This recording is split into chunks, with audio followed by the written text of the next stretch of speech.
societies, mystery religions, and the Illuminati have been controlling our reality since the beginning of time.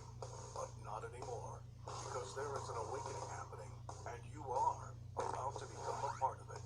Wake up, because this is a call for an uprising. New York City, 50 years from today. Nothing rhymes. Nothing works. But people are the same. And people will do anything to get what they need. What they need most is Soylent Green. Simonson, board of directors of the Soylent Corporation, murdered because he discovered the secret of Soylent Green. Detective Thorne, he's got to find out what Simonson knew. Saul Roth, Thorne's researcher. Courtesy of your next assignment, William R. Simonson, Chelsea Towers West. Then how'd you get all of these? Sure, the furniture. That's Simonson? Is that a yes nod or a no nod? Yes. Hatcher, police captain. Simonson. Supposed to look like he was killed when he cut some punk burglarizing his apartment. What do you think? It was an assassination.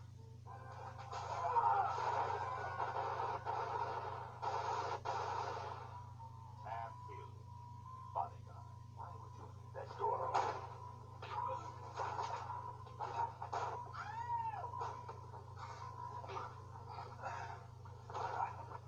Why did you set up Simonson? Charlton Heston, Edward G. Rupp.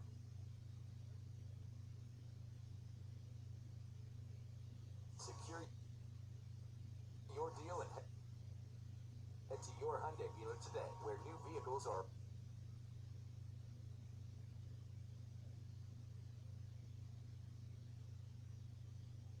arriving daily. Hey, it's your journey. Own it.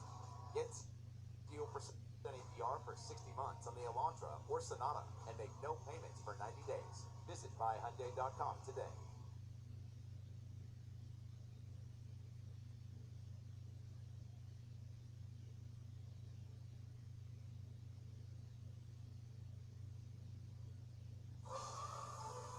A great summer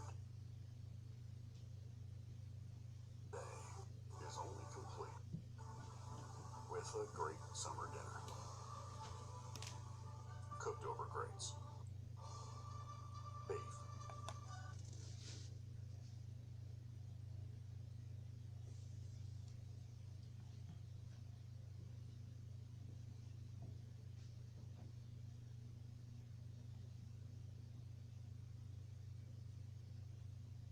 Robinson, Lee Taylor Young,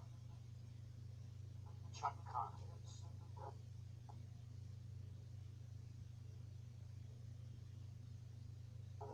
Fight for survival and solve the most bizarre riddle ever to face mankind. This is the police. I'm asking you to disperse. The supply of Soylent Green has been exhausted. Why does Soylent Green mean life? You must disperse. The troops are on their way. Why does Soylent Green mean death?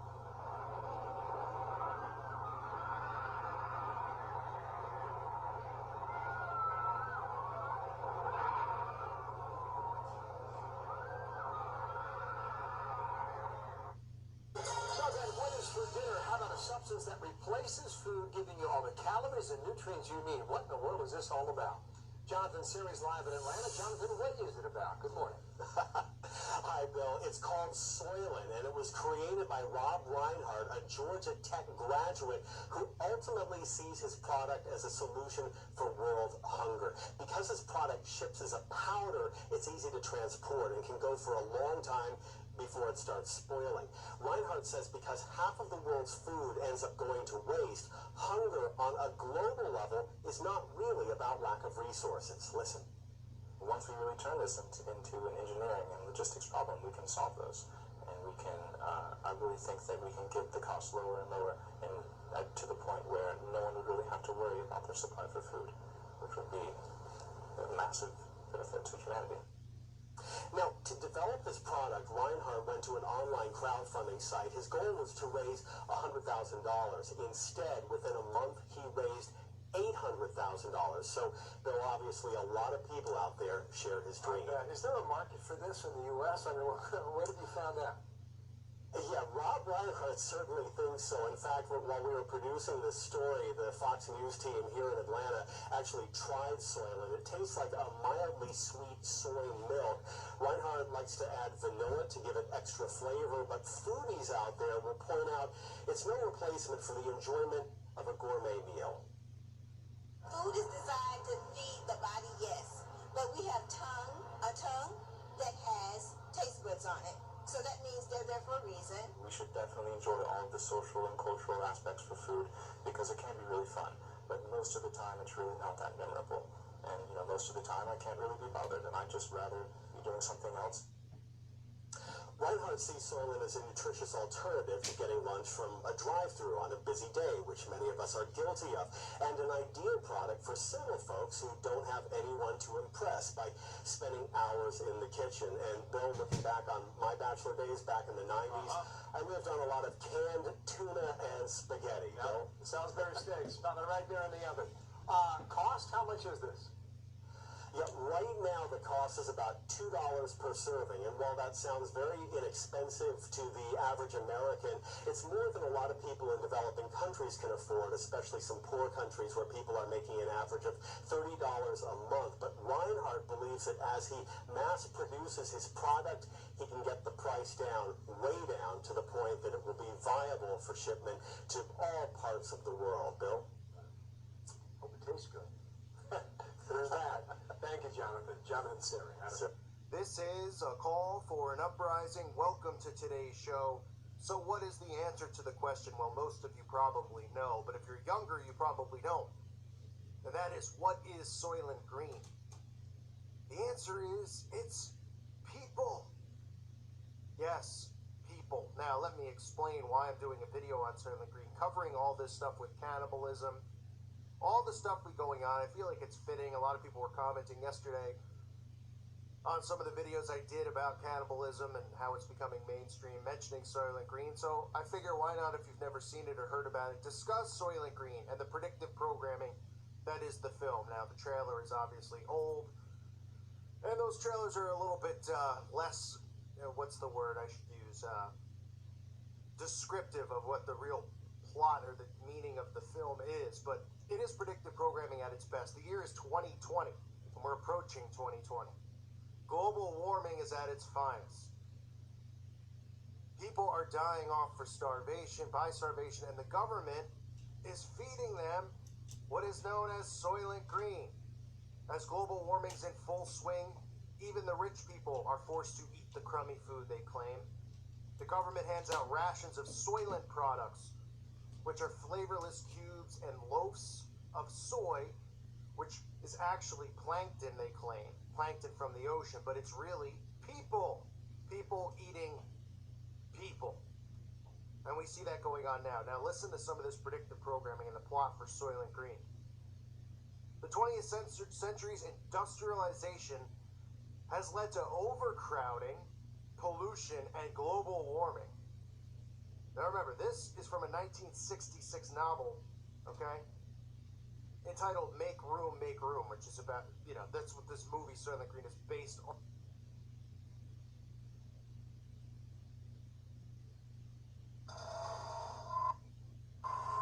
In the name of our Lord Jesus Christ,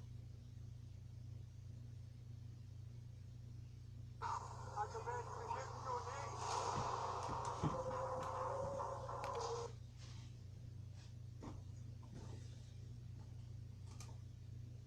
Awful.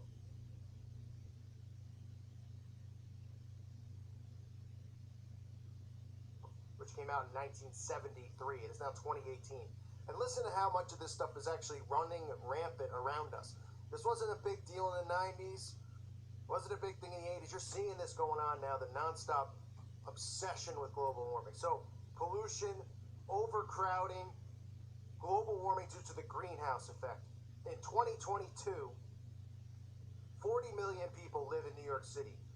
Housing is dilapidated. Homeless people fill the streets. Many are unemployed. Those few with jobs are only barely scraping by, and food and working technology are scarce, with most of the population surviving on rations produced by the Soylent Corporation.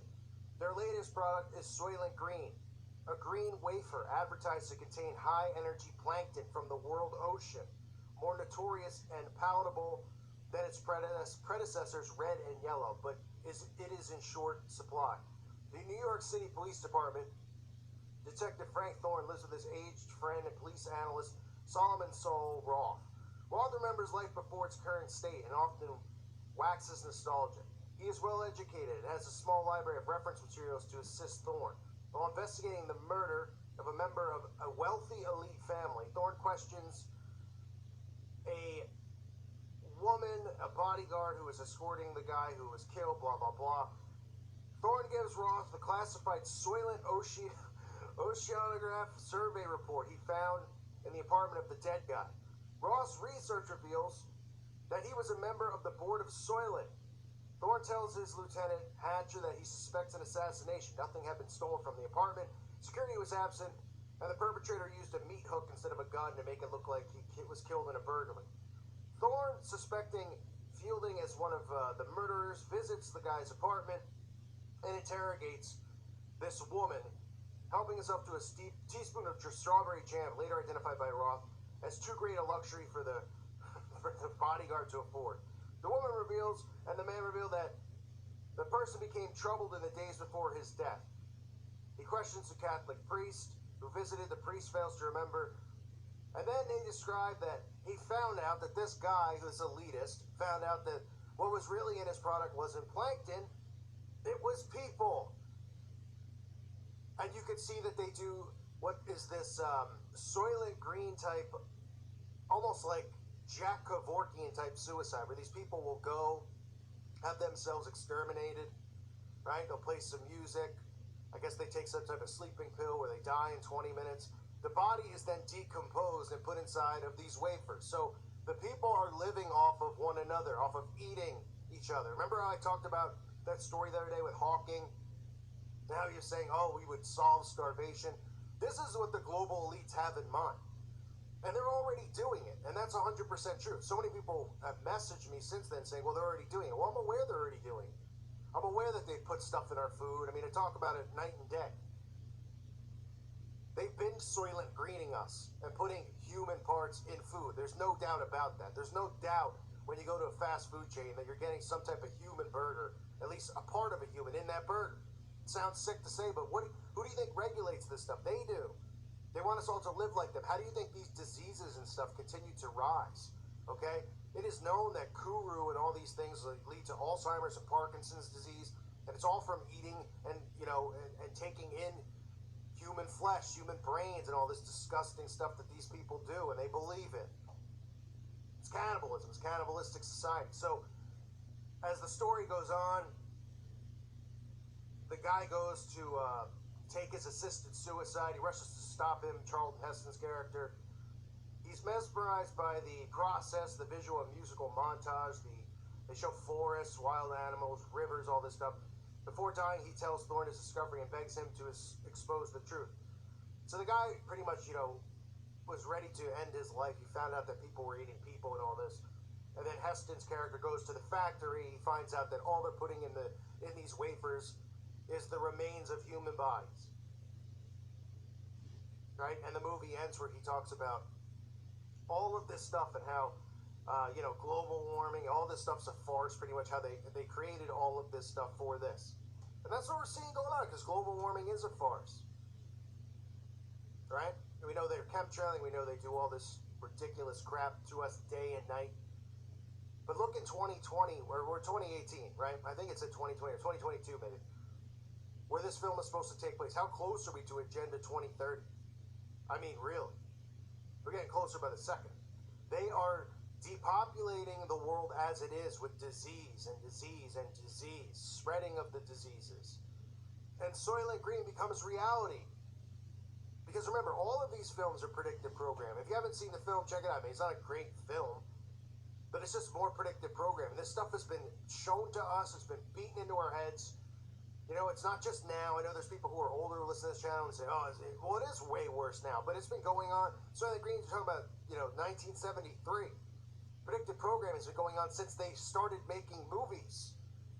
Okay? Where do you think these ideas for these alien movies started from? They started from the, Project Bluebeam agenda and the mindset of trying to create the illusion that there was space aliens and all these people out there because they thought that it was the only way that they were going to get people to unite as one for a one world government, a one world order. Even Ronald Reagan himself said that, right?